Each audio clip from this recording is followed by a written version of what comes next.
হচ্ছে প্রবাসী বাঙালি রান্নাঘর, মুম্বাই। আজকের মেনু ফুলকপি আর আলু দিয়ে মাছের ঝোল।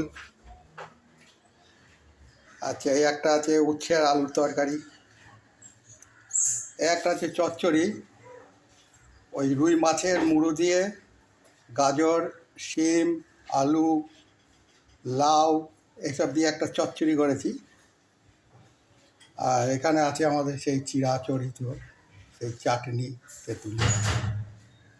আর ভাত হবে পরে, এখন দেরি আছে, ঘন্টাখানিক বাদে ভাত চাপাবো। চাল ভিজিয়ে দিয়েছি।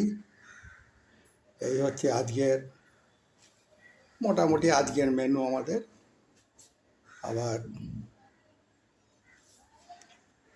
দেখা যাক আবার আগামীকাল কী করা যায়। রাখলাম, নমস্কার। প্রবাসী বাঙালির তরফ থেকে নমস্কার।